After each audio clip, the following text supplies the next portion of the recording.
Coming up on KOTA Territory News at 5:30, Black Hills Habitat for Humanity invites the public to an open house. We'll take you there. Plus, the RCPD comments on the recent use of guns in youth crime in the aftermath of the shooting of a teen outside the Central States Fairgrounds on Saturday night. Governor Larry Roden offers his thoughts on his new PAC. Your news starts now. From Skyline Drive, this is KOTA Territory News at 5:30.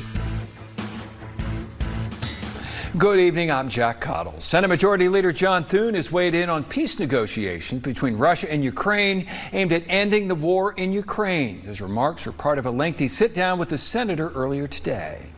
The world is watching the White House right now as President Trump meets with President Zelensky, other world leaders from the EU on securing a peace deal between Ukraine and Russia. What would you like to see come of a deal like that? Well, for sure, an agreement to start with. But, you know, I think that obviously in the end, the players are going to have to decide what they're willing to accept. But the United States, I think, has a role to play in bringing them together. And I think the president and his team at the White House were very wise coming out of the meeting in Alaska with Putin to get the European leaders and Zelensky here and see what's achievable. But there was clearly some things that came out of that meeting in Alaska last week that showed some promise.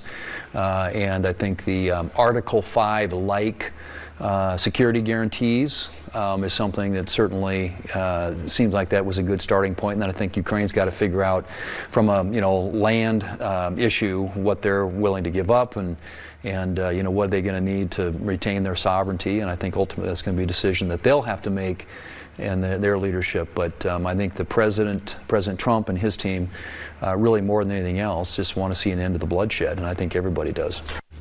We'll be airing that entire interview on our Facebook page tomorrow. Governor Larry Roden has responded to the recent formation of a PAC to support his re-election. The governor tells KOTA Territory News the PAC is a great source of encouragement. And it's always helpful to have input from people.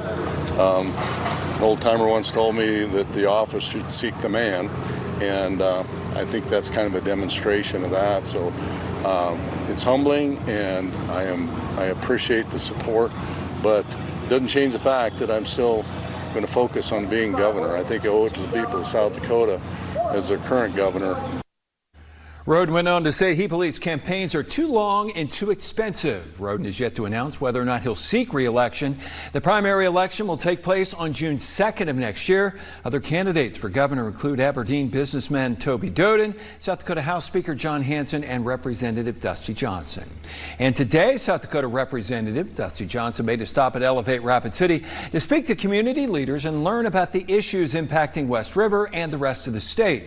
During the roundtable, one businessman in attendance expressed his concerns to Johnson about wanting both the Black Hills and Sioux Falls regions to be healthy financially instead of one region being better off financially than the other. Other topics brought up by people in attendance included what needs to be done to continue to see growth in the Black Hills area. Johnson adds the B-21 bomber coming to Ellsworth Air Force Base will be one of the greatest things to happen to South Dakota in the next 20 years. We don't just want growth for growth's sake. We want growth that is ultimately going to improve the lives of our children. So let's make sure we're hitting the center of the target and getting the kind of growth that's going to make Rapid City and the surrounding area better off. Elevate's Business Roundtable included Rapid City Mayor Jason Solomon, Elevate Rapid City CEO Tom Johnson, and various local business owners, including CEO Jackie Dietrich of the John T. Vakurovich Foundation. A dangerous and damaging hailstorm made its way through the Black Hills this afternoon.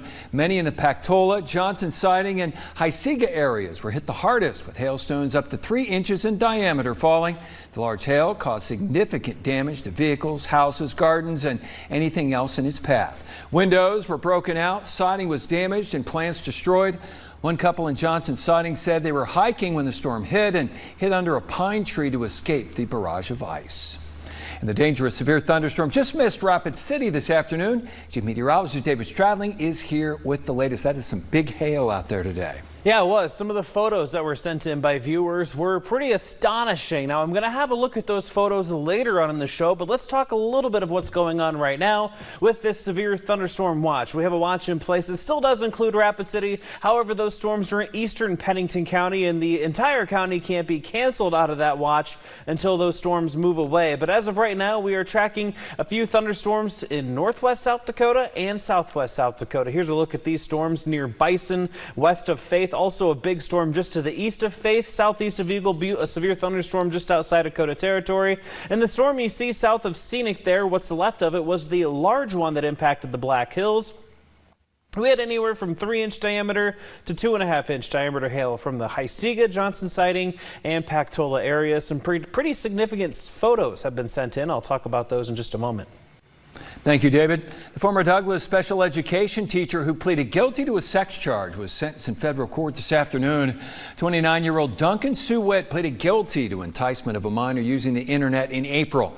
In the factual basis statement of the case, Witt admitted to having sexually explicit conversations starting no later than early February of last year with one of her special education students who at the time was under the age of 18. Witt admitted to sending sexual photos and videos of herself to the student and receiving nude pictures and videos from the student.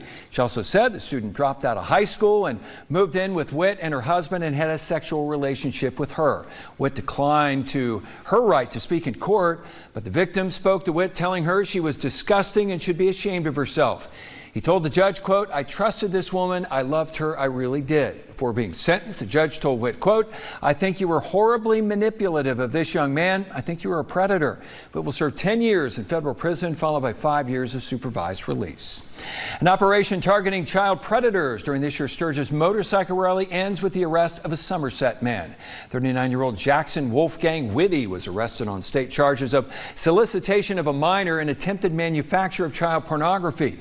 He's accused of soliciting someone he thought was a 14-year-old girl for sex. Whitty is the 5th man to be arrested during the child exploitation operation conducted by the South Dakota Internet Crimes Against Children Task Force. The other men are from Rapid City, Blackhawk, and Hermosa, and are all federally charged with attempted enticement of a minor using the internet. Crimes involving juveniles and guns have kept police in Rapid City extra busy the last several months. The most recent, the shooting of a teen Saturday night in the Central States Fair parking lot. And now many are asking, where are these kids getting guns and who should be held responsible? RCPD says many of the weapons have either been stolen or taken from homes or vehicles where they were not properly secured. Captain Christian Siegel stresses the importance of securing firearms, especially in vehicles. They're not going to Cabela's and buying a gun over the counter. Most of it is obtained illegally. Most common situation are vehicle burglaries. Lawful gun owners who have every right to own a gun are just not being the most responsible. They're keeping it, storing it inside their vehicle. They're not locking their vehicles. They're leaving it out in plain view. The latest incident involved a stolen handgun from an unlocked SUV downtown that was recovered after 2 juveniles were caught shoplifting ammunition. At the time, it was an unrelated call, and when we tracked them down and found out who those juveniles were, they had that gun in their possession, the stolen gun. Cases like that happen in our community, not that specific, but it really comes down to the victim just didn't exercise good gun ownership responsibilities. South Dakota has no law that penalizes someone who fails to secure an unattended firearm and leaves it accessible to an unsupervised minor. Black Hills Area Habitat for Humanity is celebrating its latest completion of an affordable home while inviting the whole community to join in. This duplex on East Madison Street in Rapid City will soon be sold to a local low-income family through a 0% or low-interest mortgage, making home ownership possible for families making 30 to 70% of the area median income. Today's open house also caught the attention of local legislators. I think it's good for them to see in person, like what their policy votes and the funding that is being discussed, how that is turning out in real life. We're hoping to reach more people who have that dream of home ownership. Since 1990, more than 450 people have found stable housing through this program. The mortgage payments from Habitat homeowners go back into building more homes for families in need. We had a stormy afternoon in KOTA territory. We'll let you know if anything else is on the way and your accurate first alert forecast coming up later. But first, the city of Spearfish aims to improve the safety and accessibility of its roads. We'll have that story for you in 2 minutes. Potentially life-saving funding was received by the city of Spearfish. Noah Miller shows us its plan to make the roads a lot safer. The city of Spearfish has a safety action plan in place that will improve the roads of their community. The city was awarded funding, and we're working with a consultant to do an audit of our existing street network and our planning processes, including engineering designs, and understanding where our gaps are in our existing street network so that we can address those and make them safer for the community and all roadway users. Specific safety measures like the flashing crossing signs and bike lane signs are already put in place, but residents should be on the watch for more of these signs.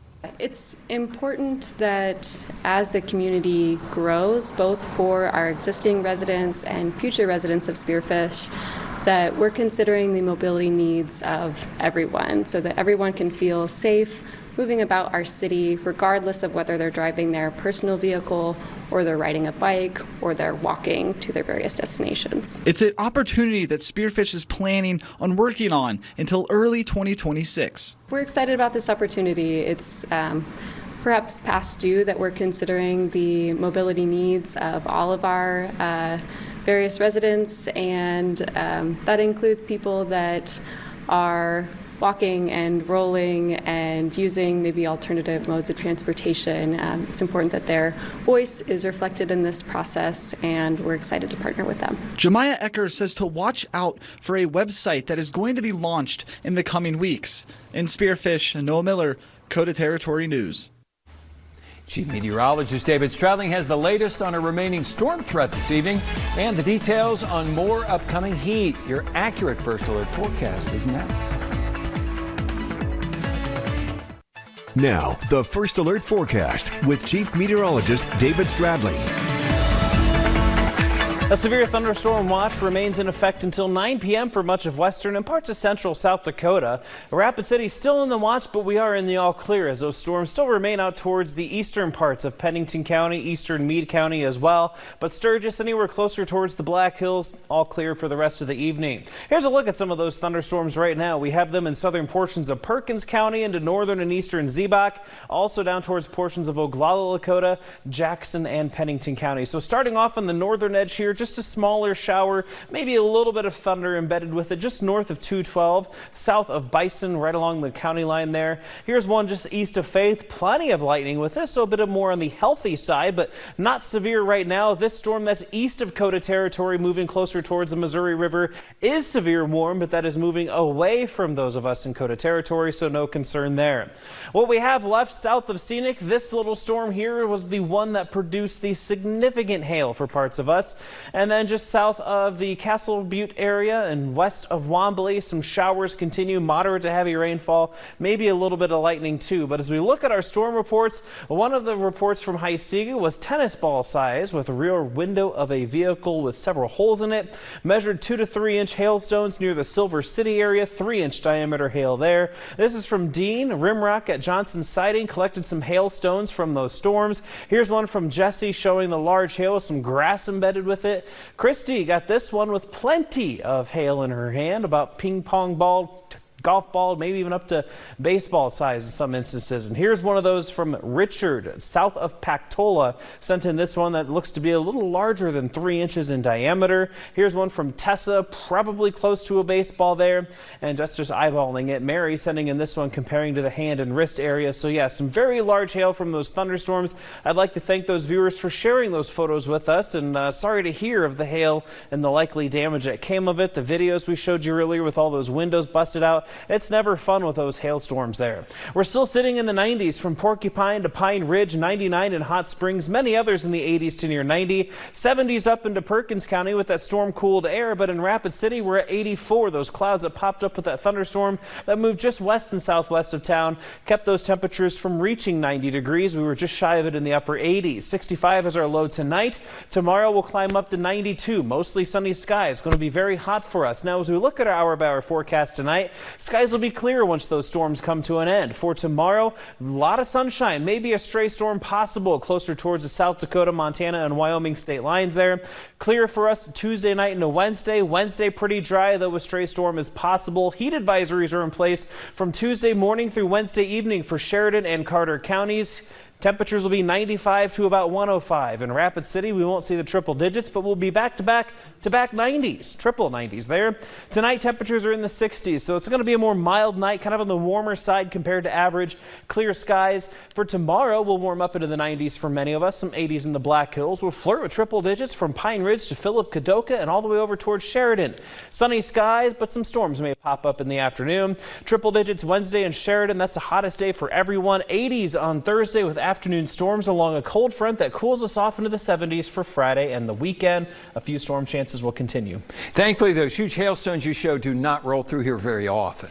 Yeah, that was probably our biggest storm in terms of hail, at least this close to Rapid City this season. We haven't had a big one in town since about 2020, so hopefully that streak continues for a little while to come. All right, thank you, David. Well, coming up, you're in luck this evening as we have a big old fish headed your way. Plus, we check in with a young cowboy who's finding success in the world of bareback riding. Vic Quick has all the details next in KOTA Sports.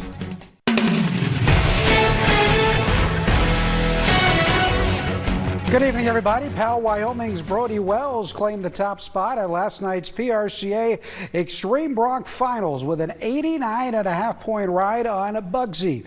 The rodeo action rolls on from the Central States Fair tonight with the first of 3 full PRCA performances. The festivities crank up at 7 o'clock, and I'll have highlights for you at 9 and at 10. Fans were treated to some great action out at Hart Ranch's Wild West Wednesday's rodeo. The festivities wrapped up last week with Rapid City's Jade Blackwell claiming first place at Saddle Bronc. This makes back-to-back titles for Jade, as he also finished first last year. And it was quite the summer for Buffalo, Wyoming's Tyler Graff.